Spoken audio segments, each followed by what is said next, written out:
Assalamualaikum warahmatullahi wabarakatuh. Halo, perkenalkan nama saya Meisya Almadila, mahasiswi UIN Sunan Ampel, Surabaya, Fakultas Ilmu Sosial dan Ilmu Politik, Prodi Ilmu Politik kelas 4C.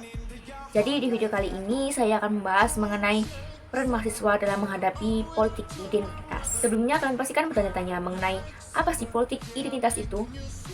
Kok bisa mereka ada di Indonesia ataupun beberapa wilayah negara lain? Jadi politik identitas itu umumnya adalah sebuah kelompok seperti ras, agama, etnis, sosial, atau budaya yang sama yang berusaha untuk mempromosikan kepentingan khususnya yang ingin mereka capai dalam suatu kelompok tersebut. Jadi tujuan mereka yang paling kuat itu harus tercapai. Gimana pun caranya, kelompok itu harus tercapai tujuannya. Jadi singkatnya, mereka lebih mementingkan kelompok tersebut dan tidak mementingkan khalayak umum. Jadi misal nih kalau etnis, pasti kan mereka tujuannya ya di etnis itu sendiri, lebih mementingkan tujuan etnis itu sendiri, tapi tidak memahami mengenai kepentingan umumnya juga. Menurut manifesto atau afiliasi Partai Stanford Encyclopedia of Philosophy mengatakan, politik identitas biasanya bertujuan untuk mengamankan kebebasan politik dari konstitusi tertentu yang terpinggirkan dalam konteks yang lebih besar. Adapun juga menurut filosofi TAP mengenai bahwa gerakan feminis, gerakan hak sipil, dan gerakan pembebasan gay adalah contoh dari jenis pengorganisasian politik ini. Jadi bisa disimpulkan ya bahwa politik identitas ini adalah sebuah cara berpolitik yang didasarkan pada kesamaan identitas, yang dimana di Indonesia sendiri politik identitas ini tuh kerap dikerucutkan menjadi dua kelompok, yaitu nasionalis dan agamis. Lalu yang dimana politik identitas ini memberikan ruang besar terciptanya keseimbangan dan pertentangan menuju proses demokratis sebuah negara, dan apabila tidak dikelola dengan tepat, maka suatu kebijakan itu akan hancur dan tidak adanya stabilitas atas dan dapat mengancam pemerintahan. Seperti yang dikatakan oleh Kiai Haji Hashim Asy'ari, yaitu agama dan nasionalisme adalah dua kubu yang tidak berseberangan. Jadi nasionalisme adalah bagian dari agama dan keduanya saling menguatkan. Nah, politik identitas ini biasanya dilakukan oleh mereka yang diuntungkan secara komunitas terhadap masyarakat yang kurang paham tentang esensial politik. Jadi orang-orang awam, masyarakat awam yang tidak paham mengenai politik, dunia perpolitikan, mereka akan mudah terjerumus dalam politik identitas seperti ini. Dan jadi menurut The Guardian, dia mengatakan, ketika kelompok merasa terancam, mereka mundur ke dalam kesukuan. Dan penyebabnya dari kata ini adalah kelompok orang menjadi lebih defensif, lebih menghukum. Jadi lebih kita lawan mereka. Yang biasanya jargon atau kalimat itu dipakai untuk mendulang suara dari politik identitas, sehingga ketidakpuasan muncul dari dalam masyarakat yang merasa terpinggirkan. Sebagai bentuk kanalisasinya, maka motif berkelompok didasari rasa yang sama dan mampu menjadi pemicu pembentuk politik etis, sehingga mereka menggunakan jalur politik sebagai alternatif untuk menyatukan kekuatan dalam rangkai agenda demokrasinya. Jadi ruang lingkup mereka itu multikulturalisme, khususnya di Indonesia sebagai negara berkembang ya. Bagaimana negara berkembang itu memiliki identitas politik yang sangat rentan.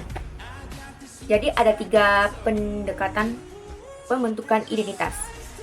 Yang pertama yaitu primordialisme, yaitu pemahaman identitas yang diperoleh secara alamiah atau turun-temurun, seperti hanya pada karakter orang Sunda yang memiliki watak halus, ayu, maupun lembut.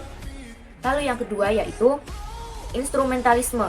Jadi instrumentalisme di sini adalah Identitas itu merupakan sesuatu yang dikomunikasikan untuk kepentingan elit dan lebih menekankan pada aspek kekuasaan. Dampaknya dari politik identitas ini adalah mengancam ketentraman negara yang dimana mereka akan terus menggunakan berbagai cara untuk menang dan menggerus isu politik identitas. Jadi, kalau orang awam yang gampang tersulut oleh pikiran mereka yang ingin mencapai tujuan mereka pada suatu kelompok tersebut, maka mereka akan gampang dimasukin oleh hal-hal yang menjurus pada kelompok tersebut. Jadi orang awam ini perlu diadakan sosialisasi. Jadi upaya yang harus dilakukan sebagai mahasiswa yaitu bersama membentuk komponen yaitu melawan politik identitas. Seperti halnya pada pendekatan dan pencegahan politik identitas. Seperti halnya contoh dalam kasus pemilu, yaitu keterlibatan masyarakat mengenai pemilu. Jadi strateginya kita harus mengadakan sosialisasi secara masif terkait pentingnya memilih pemimpin dengan pendekatan. Jadi kita harus mendekatkan masyarakat dan memahamkan sepaham-pahamnya mereka bagaimana kita harus berpendirian dalam memilih masyarakat dalam pemilihan umum agar mereka tidak ikut-ikutan kelompok A, B, atau C. Pilihan 1, 2, atau 3. Karena contoh kecil saja di lingkungan sekitar, yaitu kelompok A mempengaruhi si masyarakat ini. Dengan embel-embel mereka memberikan sembako gratis, pembangunan jalan, dan sebagainya. Lalu yang kelompok B, mereka memiliki visi misi yang baik, tapi tidak dengan bantuan yang diberikan ke masyarakat. Lalu si C ini visi misinya baik, bantuannya juga baik. Jadi masyarakat terkadang itu tidak bisa menjadi diri sendiri untuk memilih siapa yang cocok untuk memimpin selanjutnya, agar tidak terjadi lagi kesalahan-kesalahan sebelumnya pada pemimpin yang telah memimpin wilayah tersebut. Jadi telah tiba di penghujung video kali ini mengenai politik identitas dan bagaimana sih mahasiswa harus menjaganya, dan kesimpulannya dari semua video dari awal sampai ke akhir yaitu politik identitas ini tuh merupakan kelompok masyarakat mengenai suatu identitas seperti ras, suku, budaya, agama, dan lain sebagainya yang kadang memiliki dampak yang negatif karena mereka memiliki tujuan yang tidak baik untuk masyarakat ke depannya. Jadi mereka itu lebih ke menjadi terpecah belah. Dan cara menghadapinya dalam kasus pemilu yang saya ambil yaitu dengan mengadakan sosialisasi secara masif untuk masyarakat sebelum adanya pemilihan umum. Jadi mereka tidak hanya sekedar ikut-ikutan kelompok A, B, C, tapi mereka harus memiliki pendirian yang tegak terhadap pilihan mereka sendiri. Karena ini tergantung kepada penyelenggaraan atau kepemimpinan selanjutnya. Bagaimana dia, seorang pemimpin, bisa menjalankan visi misi dia seperti awal dan juga mensejahterakan, mengayomi, dan memajukan sebuah wilayah tersebut. Jadi sekian video kali ini. Terima kasih atas waktunya karena sudah menonton video kali ini. Saya akhiri. Wassalamualaikum warahmatullahi wabarakatuh.